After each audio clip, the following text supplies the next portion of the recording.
everyone. I'm just checking in today to just say hi and to think of all of the business owners in the midst of their spring rush, a little bit overwhelming or a lot overwhelming, and just really caring about you and remembering being in that spot and all the sometimes sick feeling in your gut that you can't do all this, you can't handle all this, and the burden of command and being inundated with issues with your employees, jobs, rain, overgrown mows, and issues with your employees. So I wanted to just share a few things of how we dealt with stuff throughout the time of my time with Augusta. I've been with Augusta for 8 years, started in a little tiny shop with Mike. It was just Mike and he had one field worker that worked alone with him. And then it was right around the day I was hired that the other field worker was hired as well. So we were in a little small shop and we did everything. So we also had materials surrounding the shop, different bins of the most common materials, a medium bark, more coarse bark that were the brown color. And we had a black bark, a red bark, and then we had various kinds of stone, just 1.5 inch round rock, drain rock, we call it here, and just some clear crushed gravel and some gravel with fines. And those were the basic products that we used. And for a while, we offered sand during the winter season as well. So we delivered product, and how that all worked was at first, it was Mike and I doing everything. So I would get the phone calls. We used Square, a little pad with pictures of all the products, and we would take calls for deliveries or clients that would come in asking for different products. We would fill their trucks, and we would also do deliveries with our dump truck. So we had one dump truck. And then at the beginning, it transitions over time, as you know. There's the beginning of the stages of your business where it's you by yourself, then you with one other, and then you build your team over time. But some of you have already had business degrees by the time you start this business. It's a transition from other businesses. Maybe you did lawn care when you were younger, and it's something you knew how to do. So you hopped into business. Maybe you were bored at your executive position somewhere else and wanted to start your own thing, do your own thing. And so there are transitions over time. So he would do estimates, and I ran the office, and I did the loading of the product, and he did the delivery. So how the day worked was I would put in his estimates with an hour window of time, and then any drive-bys, I would route them in with the mows, with the estimates, and then he would also do deliveries. So it was a maddening pace. We worked 6 days a week, 12 or more hours a day, and we didn't even think about it. That's what we did. It's the hustle of building a business. It's you're just clawing your way through sometimes, and it's the expectation that this is what it takes, and we're doing what it takes. And it wasn't like, oh man, this is so hard. You just do what you got to do, and you get stuff done. So the guys in the field, when Mike was just him and one guy, they would mow together. And then while they were in the car, Mike was setting up deliveries. He was doing all the estimates and everything himself. Once he closed the shop at the end of the day, when he was able to get his guy out there doing stuff alone, he would be doing deliveries. He'd be doing estimates and close the shop at the end of the day, which he had to end at around 3 o'clock, closing the shop so he could go do all his estimates. So then when he got me, I came straight from the hospital. Next day, I was straight from the hospital because I worked there. The next day, I was on a tractor. I'd never driven a tractor. I'd never been on a tractor. And so he would show me how to load these vehicles. And I'm talking dudes that come in with their nice trucks, and they're just getting a yard of gravel for their wife at home at their lovely home in a nearby area called Semiahmoo. And I was absolutely terrified. I also didn't have any office experience. And so Mike had to teach me everything. Some of you are in that place where you're bringing on an office person. To get it the way the owner wants, you're thinking there's no way I can hand this off. But in a time of desperation, like Mike was in, he just needed somebody to come in, be in the office, do something, help. And so he taught me for a few minutes how to run the tractor, and then off he was to estimates. Terrifying. And then he would come back to the shop. We would hop on emails together. We would go through every single email and scenario together so he could teach me how he wanted it to run. Most of the time I was left alone. So he was doing, I'm not kidding, we would do 25 estimates in a day plus 10 deliveries. It was just us. So it wasn't like there were no other options. And I know a lot of you are that way now. Maybe you're trying to run the office, maybe not do deliveries of product. We also had customers came in for product, and we had what we call a road fabric. It's a heavier duty ground cover. And we would measure that out for them. I had guys that were just small truck in a truck people, and they'd be asked to do a cleanup or a mulch install, and they didn't know how much product they needed, had no education whatsoever, and they would come in and need me to I would tell them, just measure the property and come back and I'll tell you what you need. And then I would have their road fabric cut for them and then be able to deliver the product, or they would come in their little trailer and get it. So we just filled the day. So drive-bys he just did whenever he could.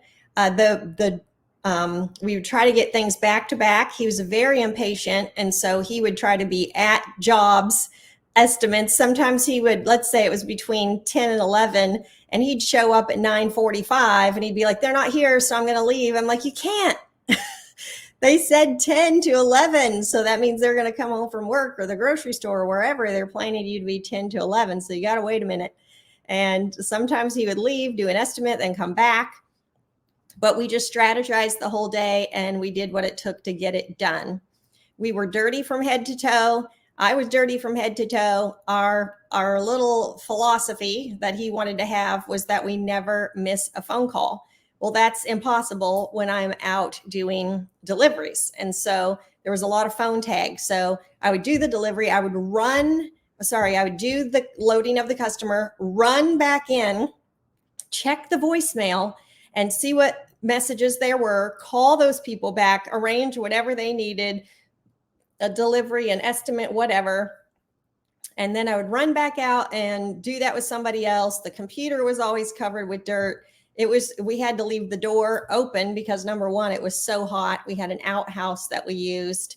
And so our office is just a little tiny thing. And so there was no such thing as team meetings at that time. You have two guys in the field. Some of them were doing, one guy did 26 mows in a day once. Like, we're talking, it's summer. So we had long summer days. So from morning till night, that's what we did. We had to be reminded that there were holidays coming up because we're like, oh, we're supposed to have a holiday. We're supposed to figure out if we're going to pay these people time and a half. But the employees we had were also some pretty hardcore dudes. And I had 118 hours on one of their pay schedules one time. So Mike knew what he wanted to do. He's very young. He's just growing himself. There were so many things that we learned from our customers, which I'm sure you found that as well. One being credit card payments. We were trying to charge them our fee, and the bigger jobs, of course, were a high credit card fee. So we'd add that to their bill. And there was this one customer, multimillionaire, and he came in, gently explained to us these bigger jobs, these $2 million jobs, that deals that I do. He said, I'm the kind of person that if I'm coming in here and I'm giving you a $30,000 job, you should eat the cost of that fee because I'm giving you one of your biggest projects. And so we learned from that we would just take the fees, raise the prices if we needed to cover those. And we did not anymore pass on that fee to the customer. So over time, you learn, you change, you pivot. Don't be hard on yourself if you're just starting out. You only know what you know. Those of you that have been spending a ton of time on Mike's content, that's your competitive advantage. Eat that stuff up. There's other YouTube, different ones out there. I know the Spencers, they just show everything they're doing all day long, and you can learn basic things from them, a lot of how-to videos on YouTube. Don't let your ignorance be something that hinders you. Don't let your lack of education be something that hinders you. You've got this, you've committed, you've decided, and you've decided this was the way you want to go. Maybe you're not completely passionate about lawn care, but it's what you know how to do. And so now you're trying to figure out the business side. So I just wrote down some things that I wanted to share with you. They're not in order, but they might be helpful for you in different situations. Once your company's bigger and you're routing multiple routes in a day, you're going to have times where people are tired, they're hot, and they are texting you that they want to come back early. A lot of that sometimes just takes a little bit of encouragement as a good leader to say, hey, just a couple more. I know you can do it. I know you're really tired. If you can just dig deep, it'll save us to not have to roll that into tomorrow or to have one of the other guys do it. Their routes are pretty full as well. A lot of encouragement, team leading, they know you've got your back. They know you've got their back in everything, and that you're trying not to overload them, but this is the time of year we got to press, we got to get it done. And I tell them, go get some water, stop and get something to eat. Can you just finish those last two? P for P is a game changer on all that. They want to dig deep. They want to get everything done as fast as they can.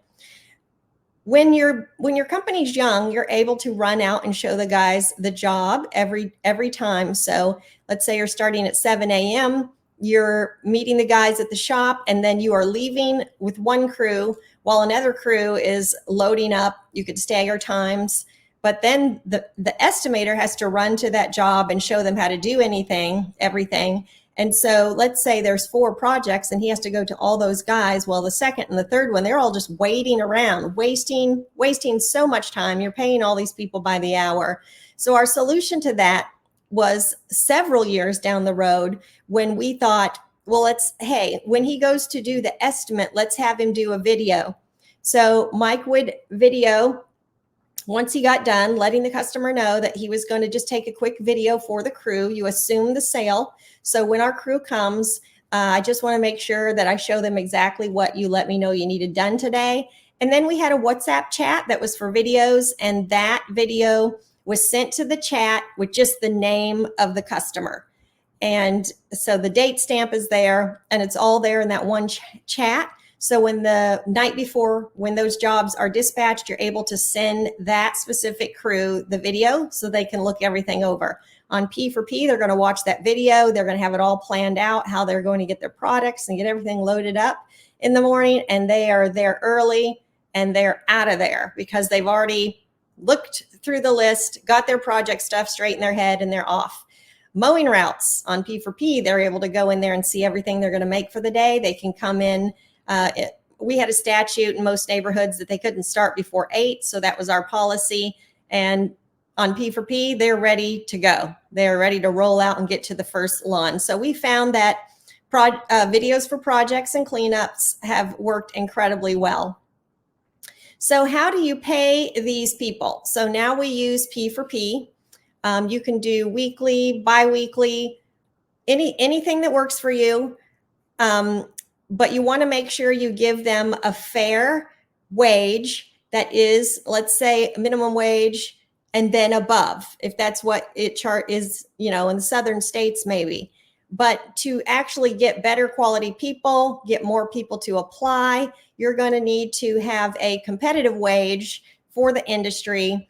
A lower wage is maybe okay once you have taught them the value of P for P, but over time we found they need the dependability of that base wage. So let's say it's $18 an hour, go a little above that just to attract good candidates when the market is just saturated and people don't want to come to work. That was not the case then. Sometimes you'll have an employee who he works at your company, and he's made some changes in his life to try to be a better person. Maybe he has gone out of a gang. He stopped abusing drugs and alcohol, and he's seeking to be a better person. And he comes to your company to try to be better. Then a friend of his will apply, and they'll want to work there because he's working there and they've seen this change in him, and he's been their friend since high school. So we had one young man that had made some of these changes, and he came to me and said, oh, so-and-so, did he apply? And I said, yes. And I said, would you recommend him? And he said, well, he just spent some time in prison, did the crime, did his time, and he's looking for a job and somebody to believe in him and start out. I said, what about you, though? I said, you're on this good trajectory. You're doing really well. Having him on the team, would it make you go back to your old ways because they're putting pressure on you? Hey, we want to do this. We want to go out and party. Their language, their behavior. Is that something that you would be able to put up with, or what are you thinking? And he said, well, I don't want to hurt their feelings or anything like that. He said, but no, I'd rather them not be here while I'm trying to change and get better. I feel like that I would still be influenced by them. And I also feel that they might drag me down. 2 years later, he gave a better report of this person, and we did hire them.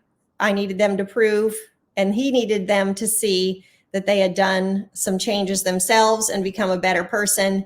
They kept in touch together, and they had really seen the growth in this one employee that I had and how much he had changed and become this responsible citizen.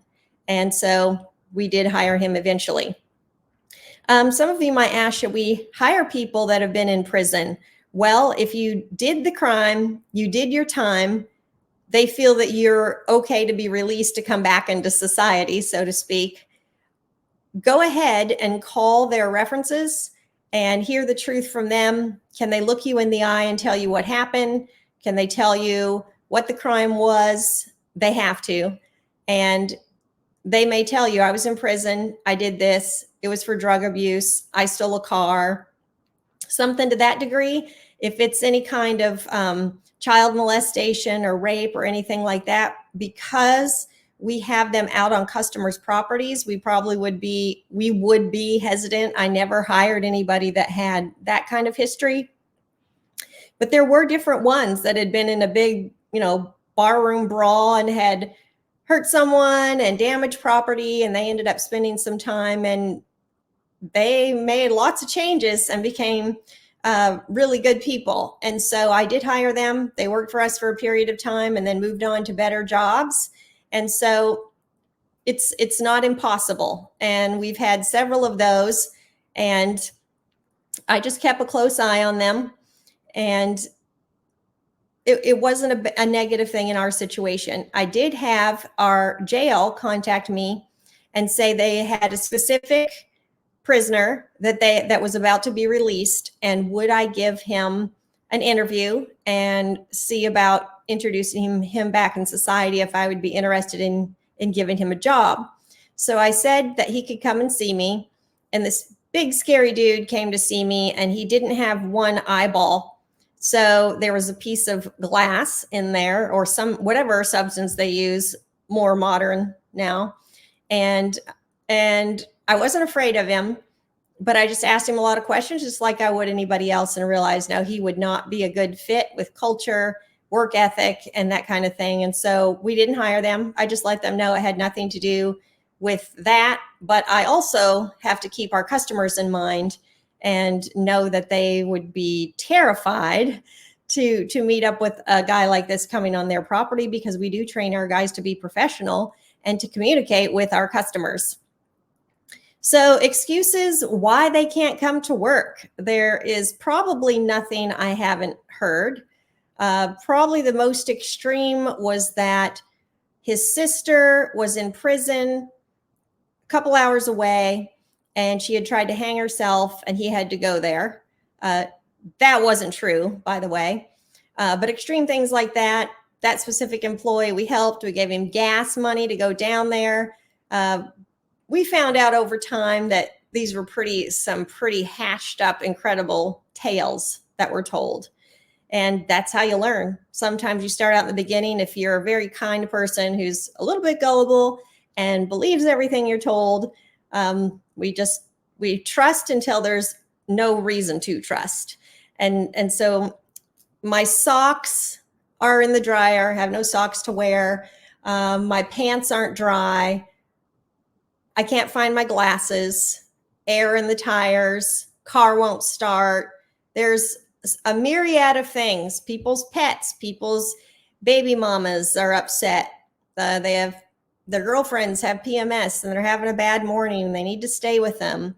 They had to take their cat to the vet because their cat ate something they shouldn't, like on and on and on. And, you're running the business and you're like, oh my goodness, I deal with this stuff after work because I don't have a choice. So be sensitive to the excuses. When people say they're sick, it takes a little more a challenge because you can't really tell them, no, you're not sick, get into work anyway. I've had questions about firing. Can you fire via text? Should you fire via text or in person? This depends 100% on the situation and the volatility that may occur from this person. Sometimes people know they're not performing well, and you can have a kind conversation with them. A lot of times, I would just apologize. I'm really sorry. I shouldn't have expected so much of you. When you are really meant to be somewhere else, and not in a negative fashion, but let's say they're more of a softer kind of nature. Maybe they weren't built for hard labor. They can't really handle the 8 to 10 hours of fast-paced work in the heat. And these people, I would give them recommendations. I would try to help them get another job. There was nothing negative about them per se. I would come with like a humble apology. I'm sorry I waited so long. This is too much pressure on you. And some of them are just absolutely relieved that you're letting them move on and it not be negative because they were still trying.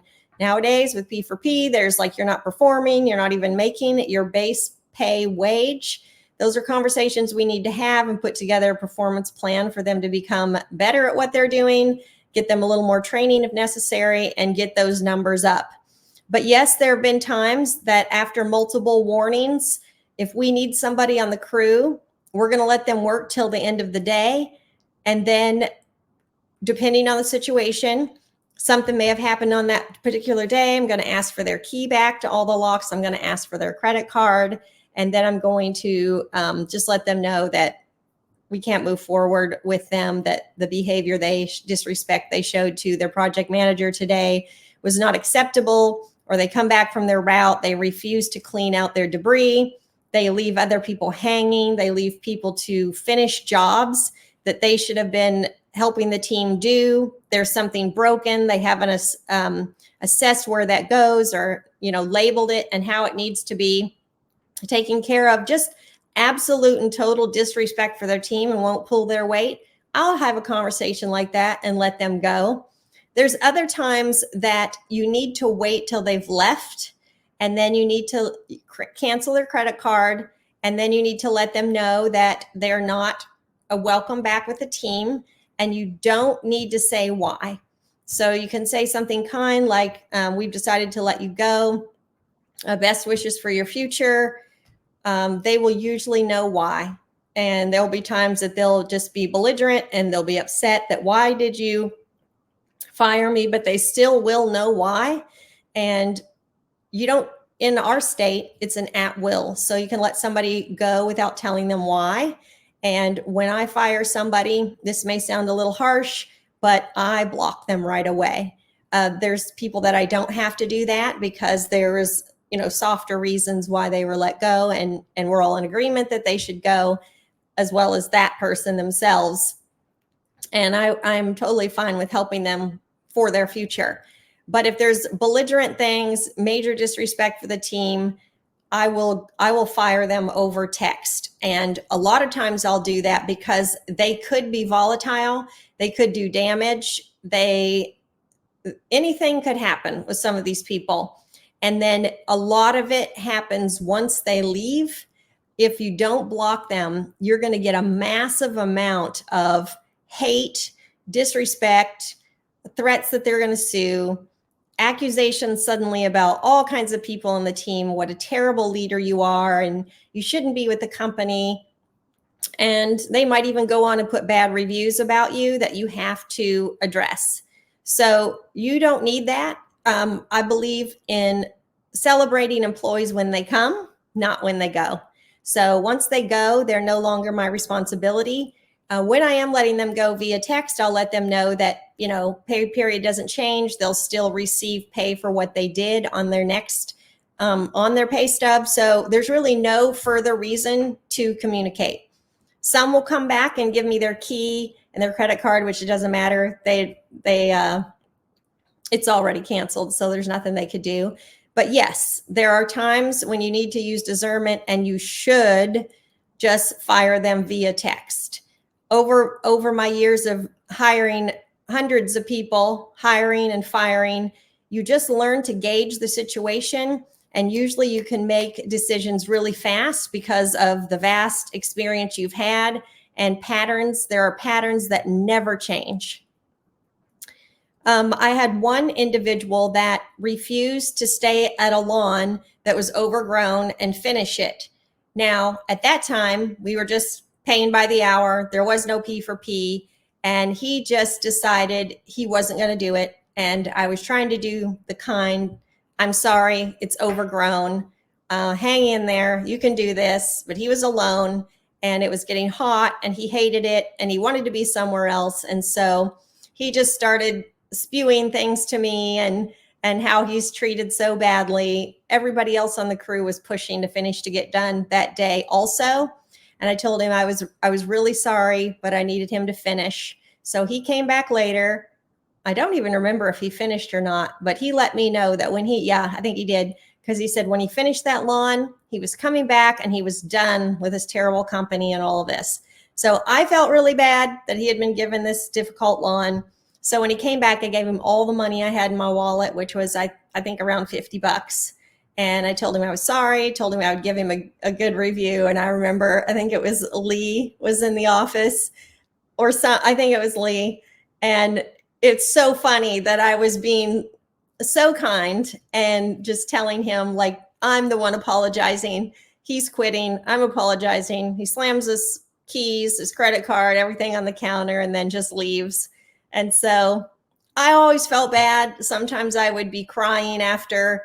It's just the most gut-wrenching thing to have to fire someone. There are times for low performance and things, and they've got family to take care of, but they are no longer a fit for the team. They're no longer, contributing. Their culture is terrible. They're spreading things like poison. And for the good of the company and good of the team, we've got to let them go. Drugs. When you're doing an interview, you can usually tell if there's massive fidgeting of the body, a lot of damage in their face, like not zits, but like pock marks and damage in their skin. They're usually skinny, not, if they're on meth. I had to learn from other employees. I had an employee tell me, that person that you interviewed, they're on meth. And I'm like, how do you know? He said, I hired the person because I had seen them before working with their boss, and they had been respectful, on top of their game, and moving quickly. Now I know it was because they were on the meth. But this employee, the seasoned employee, said, my sister uses meth. And he said, those are the traits that you see. So when I hired this young man, he couldn't even push the wheelbarrow up the ramp into the trailer. And, it's not like we did a working day. At that time, we did other times, but it's not like we did a working day where, they worked with us for a day and then we hired them. Live and learn. I hired him, and we needed him on the route, and you guys will all relate to this. I do a drug test, but it hadn't come back yet. So he was working with the crew. Crew was complaining to me at the end of every day that he couldn't pull his weight. Then his drug test came back for massive amounts of everything in methamphetamine. In meth, and not methamphetamine, but in all the ingredients that are in meth. And so I let him go, and he was in utter disagreement with me that he never takes anything, not even Tylenol, takes nothing. And so he was a small person, and he came with his doggy and sat on the floor cross-legged and wanted to explain to me that there was no way on God's green earth that he had ever taken anything and that he was not on meth. And I gently and kindly let him know that the blood test proved otherwise, and I had been given the transcript from the clinic. So what's funny about him is you would see him in his little car with the windows down, racing down the road with his hair flying behind him. And after that, the guys would always joke that they saw him. Well, now it was all understandable. So Liz made a mistake. And of course, I get picked on for those things, but now I know. Also, in interviews, if they don't make eye contact, I've had guys sit there and tell me how great they are, what a great worker they are. And then I ask about their license, and their license has been suspended. They got in a fight with their girlfriend, and it was the girlfriend's fault that he had to hit her. And then I find out he doesn't have a license, and I let him know that a license is required. And he said in June, 2 months from now, I'll have my license back. And so I told him, no, we wouldn't have him there. We can't have him, with a record like that, potentially being aggressive with our team or with customers and hurting an innocent person like that. And he got so mad. I thought I was going to get punched. It took some real talking to get him out of the office. Who knows what I told him to get him to go, but I got him out of there. Over time, you'll also realize that services have to be changed because it's no longer fitting with the processes and what you've been learning. That will no longer work with the company. So we did things like bocce courts and things that we should have never done. We did whatever that stuff is. It's like oyster shells. We built all kinds of things for people. Yeah, their bocce court was for this very wealthy couple. We had done other jobs for them. They really wanted us to do it. And so I'm ordering these couple tons of oyster shells, which are an incredibly beautiful product. We didn't know what we were doing. And we did rock walls with 2-man boulders that we didn't know what we were doing. And one of our project managers, he came back one day after multiple complaints from this client all the way through, and he goes, those were no 2-man boulders. And he was a pretty ripped, strong dude. And I don't know how to build a boulder wall. We learned after that job. It was a job where the boulder wall was right out front, not too high. And he ended up, with the way the customer didn't like them placed, he ended up doing it by hand, like picking these things up because he was badass and he could do it. But we didn't have enough guys, and I had put, whoever would have helped him on other jobs. So I've learned over time not to overwork them, not to be stupid about stuff like that. He needed help. Number one, not to even have the jobs, because he was the only one that could have done the job and got stuck with it, and he didn't feel qualified to do it. So we simplified services over time, little by little. We cut out the projects, and there was one project that it was a Friday night. It was 10 o'clock p.m., and the customer really wanted this job. And Lee and I wanted to prove to Mike that we absolutely could do this. We wanted to get the sale, get the deposit, and start the project because we did need some work for the next week.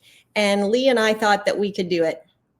Without exaggeration, this job ended up to be $130,000. We had a huge loss on it. We had pavers that our team was not professionally trained to do. We had to end up hiring another contractor to come and fix what we had messed up, rip it all out, and put the product back in. That was after we had put everybody on our team to try it, and nobody could pull it off. So, we're talking 3 rock walls, hundreds and hundreds of yards of soil and product. And when you're switching out leaders and project managers, nobody wanted to go to that job. Nobody wanted to work there. And Lee and I learned a big lesson from that one after a loss. And so we went down to, I think our limit was $5,000 to $10,000 projects. And it took away delivering products, things like that. We slowly took away to focus on simpler services so that when we hired somebody, they could be up and running a route on their own within 2 weeks. And we've been able to develop training as a group. When we started, we did a training that was in-house that they watched on video. Mike showed them how to do all the products. We would ask the guys later how that worked for them, and they would tell me, oh, you just fall asleep. Like, these guys are not meant to sit in an office and watch these videos. So that's something we learned. No classroom stuff. and we learned to have group training right at the beginning of the season for everybody was there. And then anytime there was a new employee, they were put with seasoned employees. One thing I will say is that when we would hire somebody, we would switch out the trainer. So different people learn differently, different people train differently, and some people just don't click. And so we would have them with a trainer, then I'd switch them out with another. And then I would ask the new person later, once they were more seasoned, how that worked out for them. One of them told me, I loved learning from Charlie. He did not go fast. He showed me perfectly how to edge. And then when I got with Josh was like, okay, now you know this, you've got it down, you've got to speed up. And so Josh was able to give them something that Charlie wasn't. And then we would put them with a project manager. He would lead a certain way, then another project manager. And they learned so much by being with different people. And so I would recommend that. I also would recommend not putting the guys, this is a little bit controversial, maybe on the same jobs all the time. If there is a standard practice and there is a system and procedure in place for every property, it should be that by the notes on the visit, the guys can come to a job they've never been to before, read the job notes, and do the job. So we never gave, oh, Charlie gets these on this side of town every single day, all the time. What do you do when Charlie's sick? Oh, the customer number one is attached to Charlie and they don't want anyone else. And we didn't put up with that either. Like we would say that all of our crew is trained the same way. They're able to take care of your property the same way. And that's just the way it was. So there was only one time ever that we gave a specific employee to a person. And that's because I said, okay, I will give you Josh for every single visit that I can. If I need him as a project manager for another job, then he won't be able to come. So this lady in particular, I told her I needed to charge her extra because it's a special trip and I have to arrange the day so Josh is not on a route. I charged her double her mowing price. And when Josh would come, she'd give him a $20 tip, Gatorades. And so the guys were jealous and it was great for him and it was fine for us. But it did, as the company grew and he moved up in the company to become a project manager, that became pretty much impossible. And she wasn't very happy when we had to cut that off. Some customers you can accommodate at the beginning of your company. And as your company grows and you train your crew to be fast and efficient, that client is no longer a good fit for your company.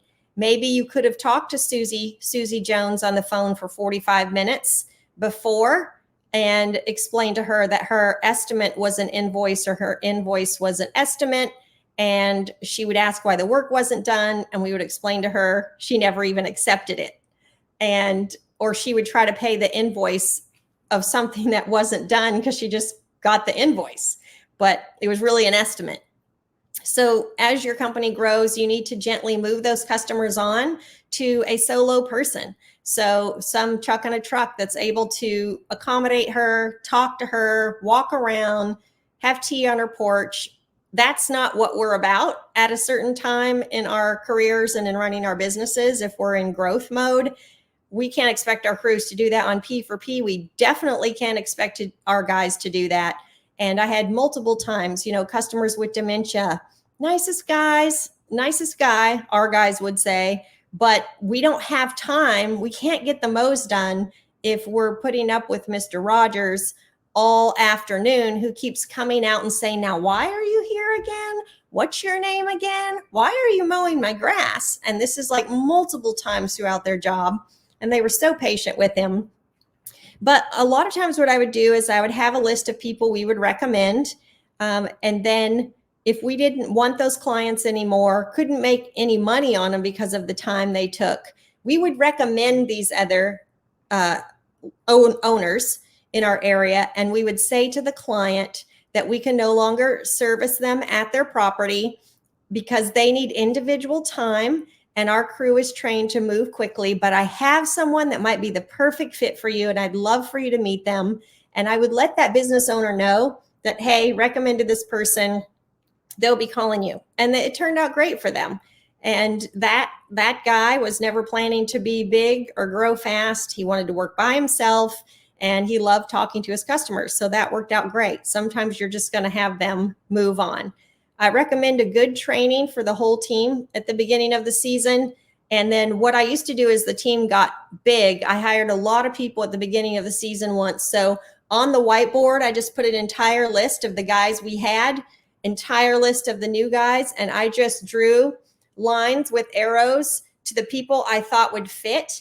And that person became what I now call, I don't remember what I call it then, their success partner.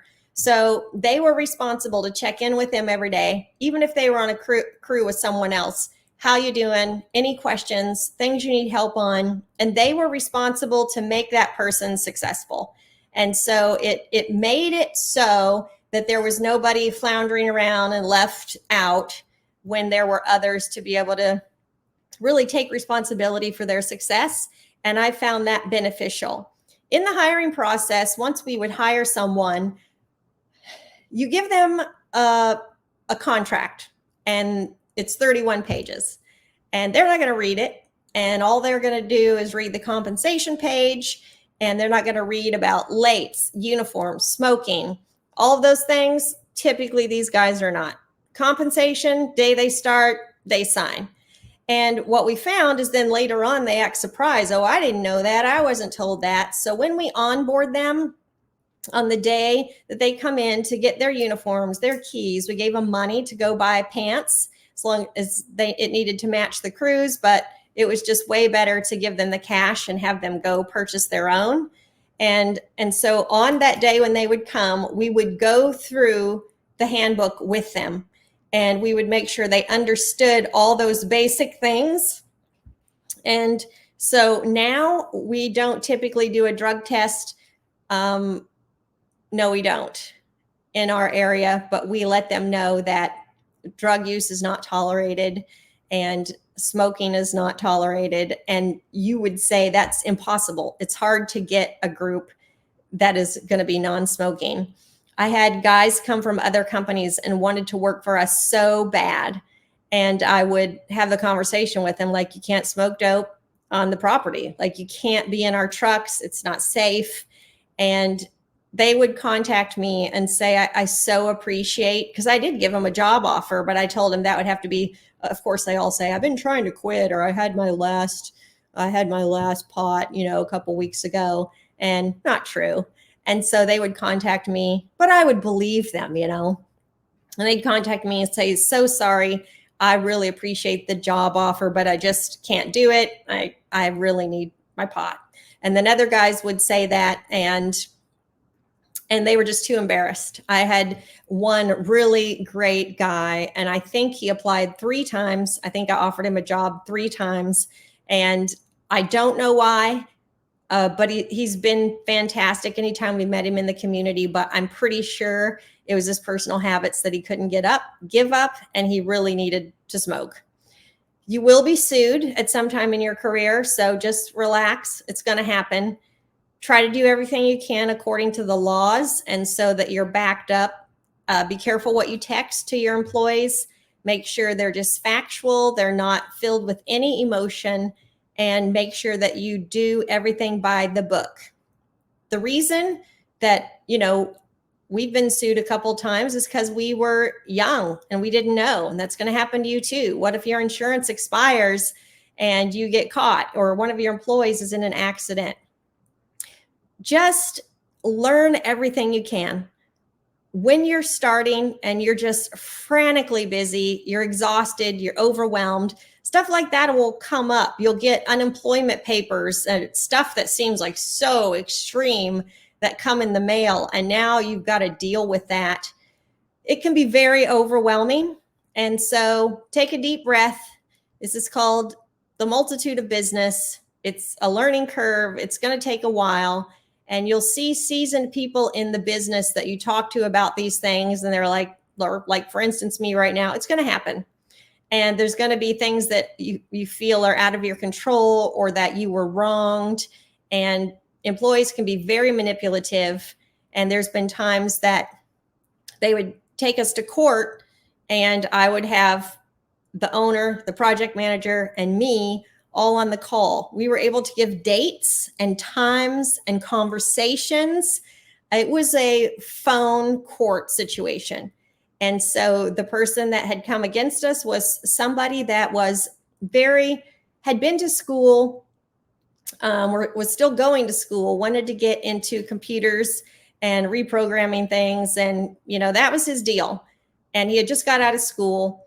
He had 15 years of landscaping experience. And so we called him the wall wizard. And we just really respected him for his experience. But he disrespected a manager that we had put in place to be a manager, to be the estimator, and he wanted that position. And so he sued us, gave a long list of horrible things we had done, but keep a profile for each employee. So in Service Autopilot, there was a place in each employee's account where you could put like the size of their shirt, a list of their yellow slips, things like this when they came up, dates and times and conversations, as well as in Copilot, there's the same. So when we hire an employee, they have a profile and just document that stuff. And so if you're doing that, you're good with your documentation, you have your ducks in a row, you're doing the best you can. Ask people that have been down the way longer than you. What should I do? Facebook groups, other lawn care companies. Don't be too proud to get help before you make a stupid decision or something that's going to cost you thousands of dollars. By the way, that lawsuit was totally thrown out. There was just zero evidence, and the evidence that I had of all the conversations that were therapeutically vented to me really wasn't good for him. But it made me thankful that we had done what we needed to do and treated him very well and treated him within all the confines of the law. And there was nothing that we had done that was illegal.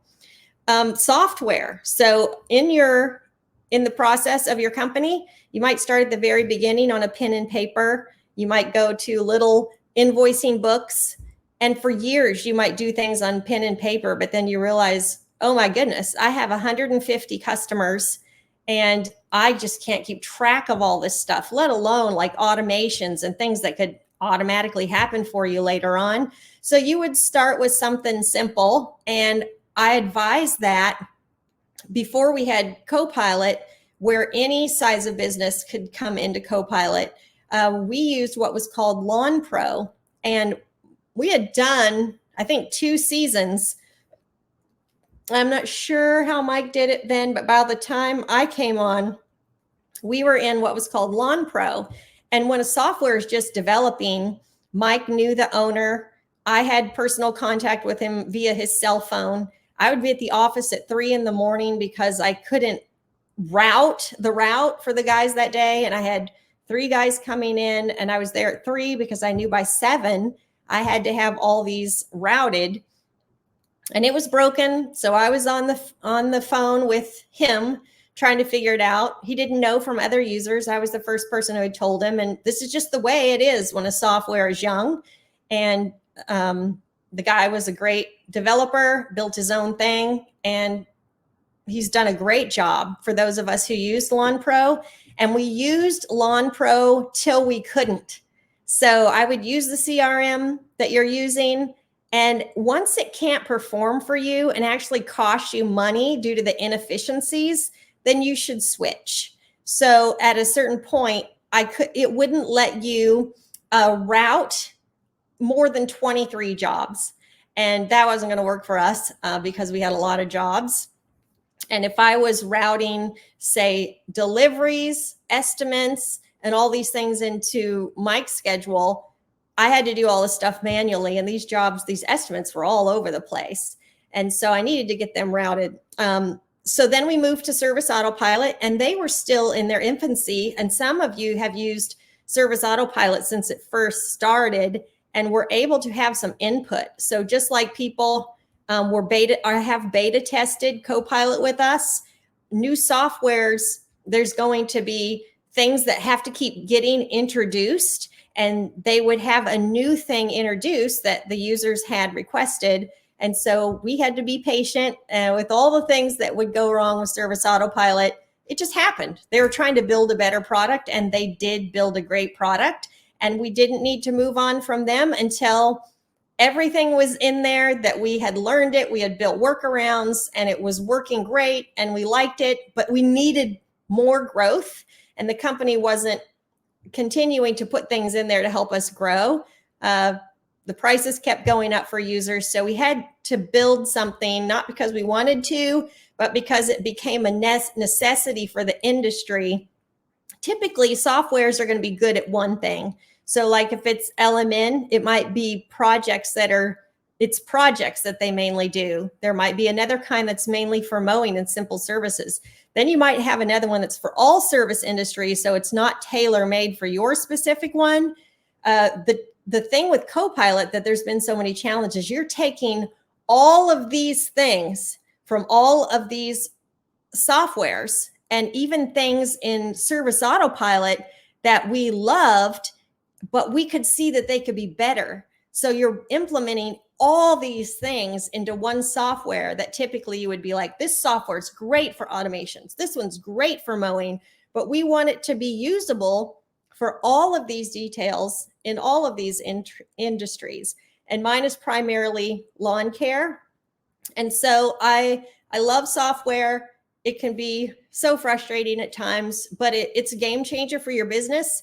Once you introduce automations and things, it's crazy awesome. So I try to appreciate when things work and be thankful for them, and know that it is just a matter of time till they get better and better. 10 years down the road, when Copilots mature and people come in that are new and they have all the benefits, we are going to be like, oh, we've come so far. Our users that we have now in its infant stages are going to be like, I was here at the beginning. I was one of those OGs, and look at it now. And they'll be able to help those coming behind them. Again, use Facebook, ask questions. Maybe it's user error in all of these. Learn whatever software you're in.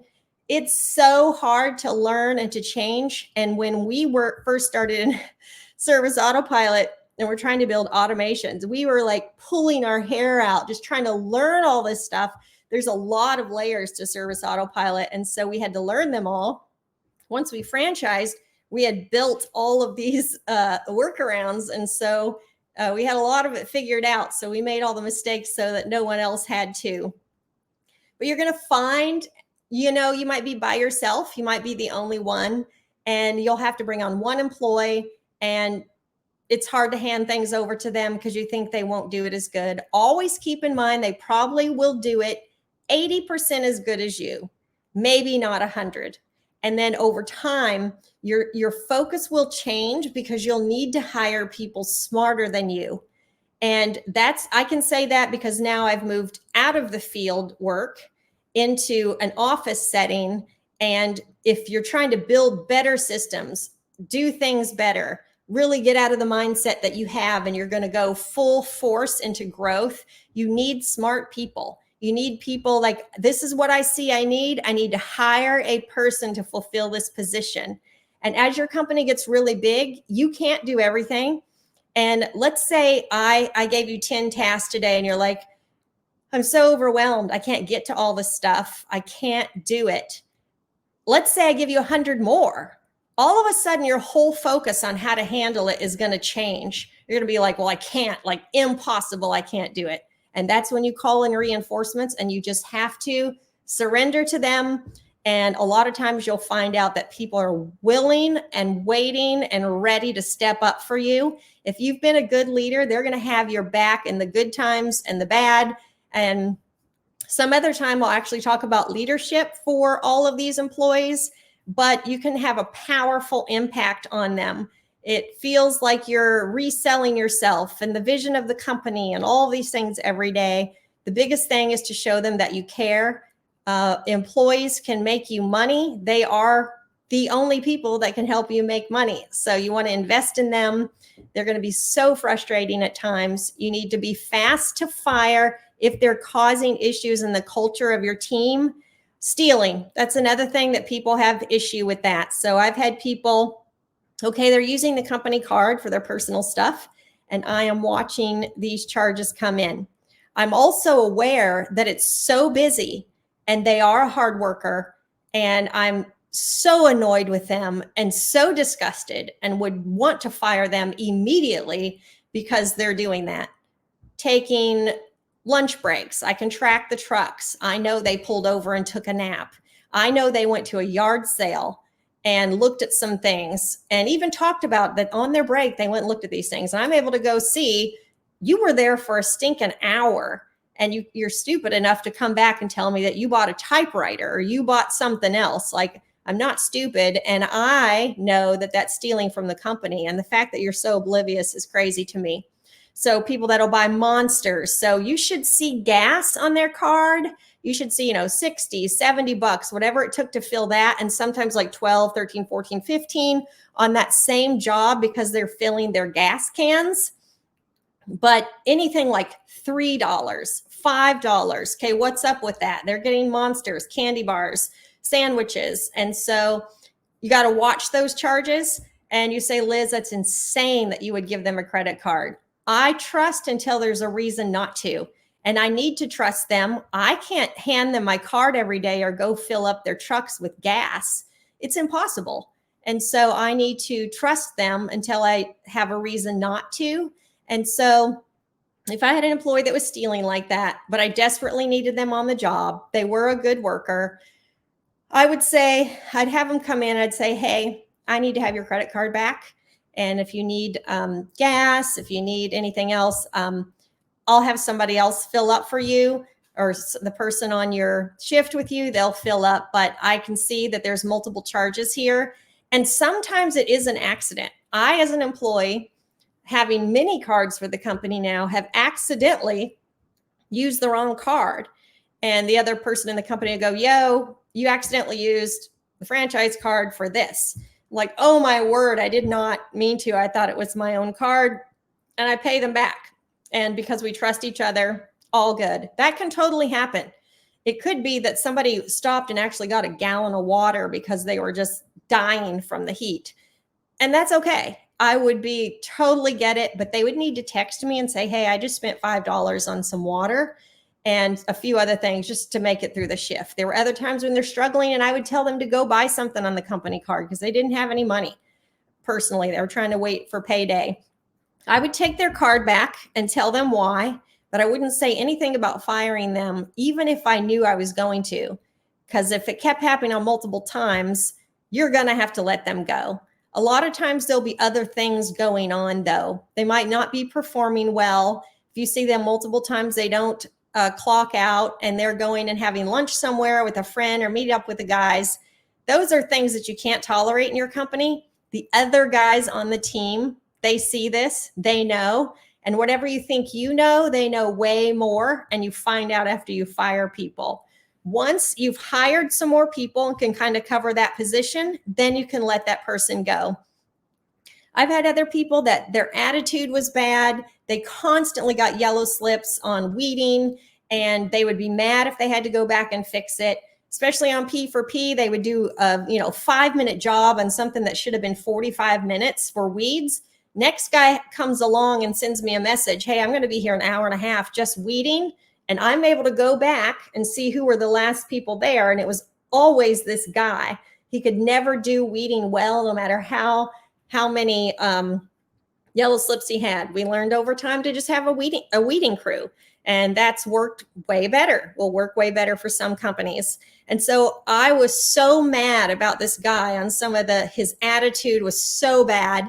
And I thought we should let him go. And we were desperately needing him. It was right in the middle of the busy season. And I got overrode by Mike and Lee. They're like, we can't do without him. And so, but in your mind, you mark them. You're like, okay, if there's ever somebody that can have more responsibility in the company, move up, get higher pay, it's just like a check mark. It won't be that person. And it turned out that person, we put up with it for a couple years because they were so good in other areas and they weren't actually bad mouthing leadership. But later on, when we gave them more responsibility that they wanted, the easier work, let them become a mechanic, they didn't even do that stuff, even for a raise. And so their attitude was so bad, we had to finally let them go. And we had put up with it for a couple more years. And we hired other people, and we knew we had new blood in the company, and that the way this person was would badly influence the new people coming on, where we were trying to build a different kind of culture and make it better for the new people coming on. So we had to let him go. When you add P for P, it's going to be a challenge at first. If you've already had a crew for a long period of time and they've made, a certain hourly wage. When we introduced it, I was totally against it at first. My concern was I thought there would be massive competition and guys getting mad at each other, that somebody was getting paid more, and just the culture I thought would go down the drain. Multiple reasons I thought it was a terrible idea. The massive amount of what we'd have to track all the time, it was just crazy. It wasn't like now where we have an app for them to use and it's been fine-tuned. It's just amazing with the P4P app and the P4P software that has really been a game changer for our industry. I would have questions all day long. Do I have to go do this job for so-and-so? Am I going to get paid if I meet up with someone and help them do this and that? I had one employee that is so inquisitive. His questions were amazing. They were really good, but it was all day long. And so how it all began was Lonnie, my assistant, had a spreadsheet, and she was an engineer before she came to Augusta. And that was her thing. Numbers, spreadsheets, she loved it. And that was the rudimentary beginning of how we would figure out P for P. And she had to figure out every paycheck. And so we've learned over time about projects, how to handle them and everything. But it was in the very beginning, you could try this too. We did a test for a month to see how it would be for the guys. And then we promised them that nobody would, they would all make extra somehow. We just wanted them to see with the calculations if they could have made more or not made more. And one of the guys that had been with us since the beginning, he told me, I have learned to think differently about everything. How I get here in the morning, how I make sure I've got all my products and everything ready to go. Here's something that will change. Let's say you've got a bricklaying job and the guy comes to deliver the bricks and they just have them put them at the end of the driveway. Well, that's a massive amount of time of going and getting your little wheelbarrow full of bricks and bringing them back. P for P, they're going to have that driver bring it right up to where they're working so that they just turn, grab another one, turn, grab another one. They start to think everything through better. They don't forget treatments and drive 30 minutes and realize they forgot the lime, but who cares? They're on hourly and they drive all the way back, costing you money. That doesn't happen on P for P. They make sure they've got everything they need and they make great money doing treatments. So it's going to be rocky at the beginning. Don't vote. Just make the decision that this is what we're doing. Do a trial period. Let them watch the video from Mike speaking to employees about P for P. And that will help them. If they're listening to the content, they will buy in. And once they have a piece of P for P, and it is, it's like fire under them after that. For high performers that have not felt appreciated at their other jobs for working so hard while other people do nothing, they will love this job. They'll be all over it. And you'll weed out the people that are against it. The very slow workers, they won't like it that they're not making more money. The high performers, this is what I thought about there'd be so much competition, but there isn't. Everybody, I remember Lee coming back in, I did that job in 9 hours and it was supposed to be 15 or 16. And I remember he's a numbers guy, and he kept track of every project he did that he had beat budgeted hours on all of those. And it was just because the way he strategized everything to get the work done. And so they become a believer once they have experienced P for P and realize they can make more by making a few changes of how they run their day and plan their routes. So communicating throughout the day is very important. Once you're running, 6, 7 routes in a day, and you're managing the trucks every morning on our board at the end of every day, I would write, if it was a project, I'd write the last name of the customer and then the truck and trailer or dump truck that they would be taking for the day. We labeled them like P for pickup, 1, 2, 3, 4, 5, 6, 7, up to 12. And then dump truck would be D1. If we had another dump truck, it'd be D2. Trailers would be T1, T2, T3, etc. And I would learn how much the dump truck, if you're an office person, learn what the trucks are and the load they can carry. So I had a diesel. I don't know about trucks much, but I would learn what each one could carry, which ones I could put on projects, bigger trailers, smaller trailers, whatever the capacity that property had for getting in and out and making it efficient with gates and all of that. It became like a chess game. And so I would learn all these trucks, learn the routes, learn the customers, the strength and weaknesses of the guys, and switch them up depending on those strengths and weaknesses and who would be better, sometimes who would be better suited to work with the customer that we were going to be having. And the guys were really good with that, understanding that I hadn't been in the field. And if you are an office person, you haven't been in the field, respect them as people who have. So they'd be running routes through the day, and I might text the project manager and say, hey, I have this job for tomorrow. Which truck do you think would be best for that particular place? You've mowed there. What do you think? And they'd say, okay, you need P7 and you need the biggest trailer. There's lots of space in there. You could do that. So I would have a piece of paper and I would have all the routes in all the different parts of the cities. I remember one Friday we had 12 routes and we had 135 mows. Impossible to do. And this was before we were like, we're giving everybody 6 budgeted hours and figuring all this out. This is where like we sold mows and got them on the schedule, and we just had to figure out how to get them done. And that is why we were working every Saturday all the time. It was insane. But that's how we grew the company, and it worked. And we got it much more dialed in now with the budgeted hours and everything. But you're going to have to communicate with the guys all day. Once you do all your stuff, like if you're in the office, if you're the owner, get a bunch of stuff done at the beginning of the day, because after like 12 o'clock, you're just strategizing the rest of the day to try to, so-and-so is going to need help here. So-and-so got sick and had to come back and he has 2 more mows. Who's the closest in that area that can grab one or both of those? And it's like a chess game. You're shifting everything around to get everybody back at the end of the day. One person's mower broke down and they had to take it to Carl's Mowing, which is where we went. And then who's going to compensate for that? What can I move off to tomorrow? Are there 2 guys on a project and you need to take one of them off the project to go help on a route? You can't be distracted doing a bunch of other stuff. You've got to sit by your computer and you've got to watch. Because once your company gets that big, you shouldn't be working in the field anyway. And by that point, you'll have an estimator and you'll have an office person, because it's just not possible. And this is because you've done well, you have marketed well, you've got all these customers now, and you have to adequately take care of them. So you will lose a ton of money, and you also will get a lot of money.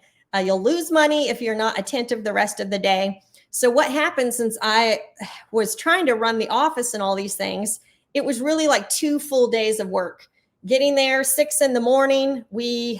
Our whole electricity and everything was by a generator, and that thing's stupid, and I hate it till this day. Sometimes it would work, sometimes it wouldn't, and all I wanted to do was kick the thing and have a light switch that I could just turn off or on. Was so annoying. And so all the years that I worked there was an outhouse, a generator, and it was just fun. Makes me appreciate everywhere I am now. So appreciate having a toilet and running water. I feel pretty lucky now to have that. Appreciate those simple years, and you'll always appreciate where you come from. But you want to be stuck right there watching the routes. So I would have a full day to get them out.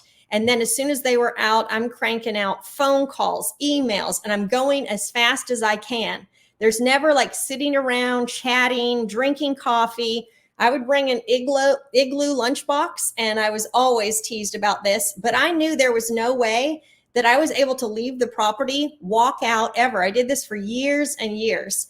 And I would bring my lunch tons of snacks, drinks, as if I would be there till night, because that's the way it was. There was no one else. And I couldn't leave because the guys needed me once they were out. And then they have issues, they would need help with that. And then wrapping up the day, they would need help. So they would get back to the shop. The guys would give me reports from projects and all the product that they took and all that. And they would be giving me reports, but it was such a crushing load because once they walked out, because of where they all ended their projects and because of different mows they didn't get done, the mows, we moved from one part of the city to the other. So whatever they didn't get done one day, I was able to roll into the next day. And we told the customers it'll be this day, give or take a day, so that it was always accurate, and moved them to the next day. Did the chess game again. Who could be on for the next day? If we had 2 guys on a project, but I needed one on mows, I put that guy on mows the next day, and the guy on the project might be there for one day alone. Put projects at the beginning of the week. So if they had to move into other days, that we'd still be done by Thursday. We try to have the projects done in a Monday to Friday range. So once they all came back and left, I had this whole schedule to get ready for the next day. I would have a whole pile, if there were any, yellow slips. And the thumbnail, if you're wondering about the donuts, 100%, the guys had 8 yellow slips one day. And I was so mad because I would get all these complaints, and I didn't even have till the end of the day to address all these stupid things. So I was so mad at them for being careless and having all these mistakes. And they're all stuff that could have been prevented by walkthroughs with the customers, by just taking one last glance at something that they could have picked up or done, or stuff they left there.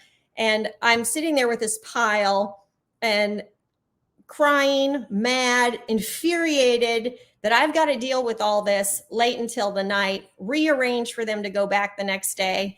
And I was like, okay, when they come in the morning, I can't be furious. I can't be mad. I still got to stay here and get their route together. And either I'm going to have to totally change my attitude and pour into being nice to them, or I am just going to have the worst attitude tomorrow morning when I've got to help them get through all these jobs and all the routes the next day. And if they come in and I'm being a very unpleasant person, they don't feel supported to start their day, it was nuts. So I went and bought a ton of donuts, other snacks, drinks, everything, protein bars. And I filled the whole counter with all this stuff, mainly donuts. And I came in at the meeting, I'm like, here's all these yellow slips, handed them all out. And one of the guys came to me and he's like, I can't believe you. He's like, we really screwed up and you should be so mad at us. Why did you buy us all these snacks? And I said, because I was so mad that I didn't feel like if I was just nice to you today, that I would not be nice to work with. And I would just want to walk out and not even help you guys at all today. So I could share a ton more. I'll just wrap up with the 410s. Some people love to work 410s. Some people like to work Monday to Friday. Sometimes some guys want a ton of overtime and will work every Saturday if you give it to them. If you don't, they could be asking for it. That, believe me, there are a few and far between overachievers out there, or guys that need the money for their family and they're willing to take whatever they can. So different guys were asking for 410s so that they could have a Friday, Saturday, and Sunday off. And so they really wanted it. So we decided to try it for a period with them all understanding, if you call in, if you keep calling in, if 2 or 3 of you call in, that's going to mean we all have to work Friday. And so pull your weight. For these 4 days, you got to be there pulling your weight for us to get to Friday with all the stuff done so you can have Friday, Saturday, and Sunday off. And our crew ended up voting to go back to Monday to Friday because they felt like they worked the 10 or more hours on the 4s. And then because people were slacking off, it never really worked out. And so they ended up with a full day on Friday. So things we've done to address that now is to try to, quote unquote, overhire, knowing that you will have some guys quit. You'll have some guys that you have to fire. And you can just plan on that happening every time you hire a group of people at the beginning of the season. In your mind, think overhiring. And once you start planning out your routes, plan to give them 6 or 8 budgeted hours, divide it all up. The things you don't know about are overgrown mows. So have a process in place, like a drive-by, to go out and get an actual price for that. If it becomes a job that's going to be over 3 hours, say, make it a project. Have it something that a guy goes in and does 2 or 3 overgrown mows in a day, and that's all he does. You don't want to throw one of those on a regular route because they'll never get done with their stuff, the regular customers. And at this time of year, this is the end of April now, and now is when we'll start getting a lot of overgrown mows from people who have not called in to get their services yet. So having a crew for the overgrown mows, a plan for that, you're going to have some extra people. By then, your guys should be trained enough that you have most of them running on solo routes so that you can have, and then lessen the projects. Try to get the projects moved out to June and July. If there's something like walls and a lot of landscaping, you could say, we're absolutely full right now on our mowing and things, but we would love to put you on for the end of June, July, August, and most people are fine with that. And so plan it out that way so that you'll have time in May and June to get these overgrown initials, one-time mows, and you can still make the money from them. A lot of people just stop taking overgrown mows, initial mows. They are bank. So I have checked with guys that are on a route, and I just sold an initial mow, and I will check with them. Hey, you have 7 jobs on the schedule today. Do you guys want this initial mow? Because I can route it in. It's really close. By doing that, if it's a Monday and you're not going to be back in the area till the next Monday, you don't want to have to wait another week because it's going to be even higher. If you guys have guys on P for P and you've trained them to be professionals and communicate with the customers, you've taught them extreme ownership, and they are able to run their jobs and positions as if they are owners, they're going to be all over that. If you have a good GM, he's going to communicate with the guys, inspire them, and try to get these initial mows. They are the money makers, they are sacrificial. They're so hard at the beginning to get to fit them in the schedule. Those are the people that you will get for weekly and biweekly mows going forward. They'll be with you forever because you were the person that was willing to get them in when it was busy. I was a little bit all over the place, but this is the order of things I've been thinking about you and writing down and thought I would share. One of the listeners asked if I would do something on field workers. If you have specific questions, please let me know. I've done this for years and years, and it's been a wild ride. And it's from nothing to multi-million-dollar company that we did just in lawn care. And it was crazy awesome to see what it was like in growth mode and changing services and just how we've evolved and grown. Educate yourself. Listen to tons of everything about your industry. Dial in on what you want to do. If you're just going to ride steady for this year, or you're in massive growth mode, expect a lot of cash to be going down and expect there to be stress and breaking down stuff, equipment. You got this. Continue to grow, get bigger, if that's in your capacity to do. And good luck, you guys. Let me know if you need anything. We are always here to help you. Have a great day.